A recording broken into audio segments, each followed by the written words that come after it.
In the vast, sprawling savanna of 17th-century Central Africa, a legend was born. Not of a king, but of a queen. A warrior, a diplomat, and a symbol of resistance whose story would echo through centuries. This is the incredible tale of Queen Nzinga, the woman who defied an empire and became the mother of Angola. Our story begins in the kingdom of Ndongo, a powerful Bantu state in what is now modern-day Angola. For decades, the shadow of Portuguese colonization had been creeping across the land. The Portuguese were not just interested in trade, they were after the most valuable resource of all, people. The insatiable demand for enslaved labor to fuel their Brazilian sugar plantations was tearing the heart out of Central Africa. Kingdoms rose and fell, alliances were forged and shattered, and the land was soaked in conflict. Into this turbulent world, in 1583, Nzinga Band was born. She was not just any royal daughter. From a young age, she was different. While other girls of noble birth were taught the traditional roles of women, Nzinga was at her father's side. She learned to read and write in Portuguese, she trained in military strategy, and she absorbed the intricate art of diplomacy. She witnessed firsthand the devastating impact of the Portuguese slave trade and the political betrayals that fueled it. Her father, the Angola or king, saw the fire in her and cultivated it, preparing her for a destiny she could barely imagine.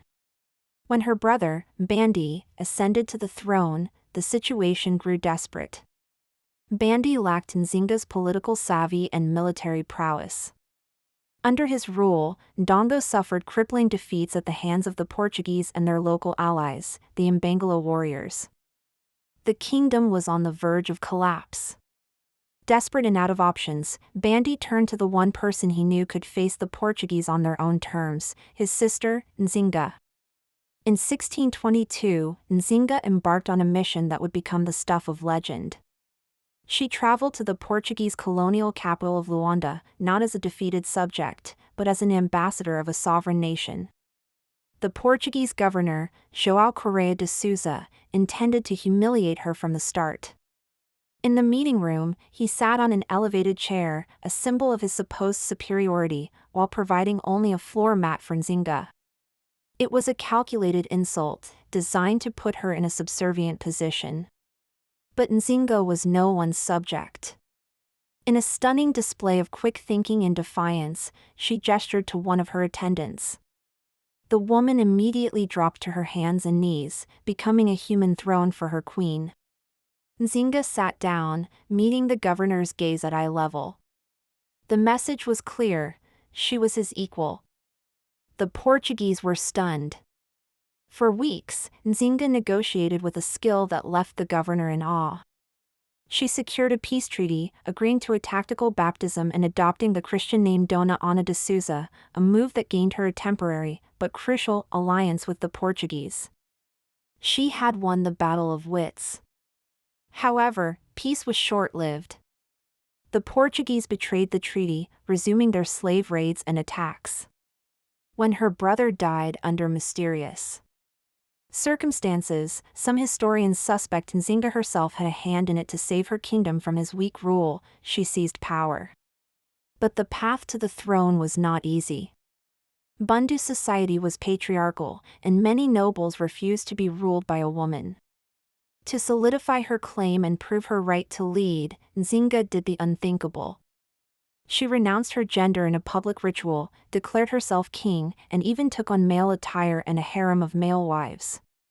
It was a radical, brilliant move to command the respect of her warriors and navigate the rigid gender norms of her time. Forced out of Ndongo by a Portuguese-backed puppet king, Nzinga didn't surrender. Instead, she led her people on a long march eastward, eventually conquering the neighboring kingdom of Matamba. Here, she established a new, formidable base of operations. Matamba became a haven for those escaping Portuguese slavery, a formidable military powerhouse, and the center of her resistance. She forged an alliance with the Dutch, who were competing with the Portuguese for control of the Atlantic trade. She adopted the guerrilla tactics of the fearsome Mbangala warriors, turning their own strategies against her enemies. For nearly 4 decades, Queen Nzinga waged a relentless war against the Portuguese.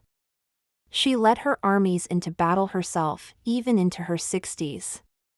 She was a master strategist, constantly adapting her tactics, playing her European rivals against each other, and using every tool at her disposal: diplomacy, espionage, and sheer military force.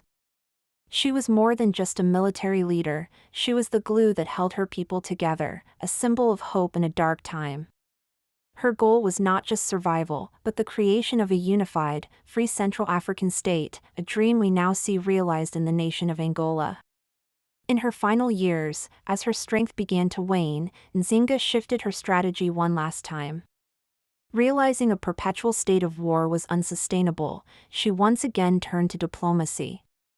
She re-established ties with the Catholic Church and negotiated a final peace treaty with Portugal in 1656. This treaty finally recognized her as the legitimate ruler of Matamba and Ndongo, securing her kingdom's sovereignty and bringing a fragile peace to the region. She spent her remaining years rebuilding her nation, focusing on trade and ensuring a stable future for her people. When Queen Nzinga died peacefully in her sleep in 1663, at the age of 80, she left behind a legacy that is nothing short of monumental. She was a woman who was born into a world determined to crush her. Yet she rose to become one of the greatest military and political leaders of her time. She defied gender roles, outsmarted an empire, and laid the groundwork for a nation. Today, she is revered as a national hero in Angola, a symbol of resistance against oppression, and an icon of female power. Her story reminds us that the greatest leaders are often forged in the fires of adversity, and that the will of one determined individual can indeed change the course of history. Thank you so much for joining me on this journey into the life of the incredible Queen Nzinga. If you found this story as inspiring as I do, make sure to hit that like button and subscribe for more tales of forgotten heroes from history. Let me know in the comments who you'd like to learn about next.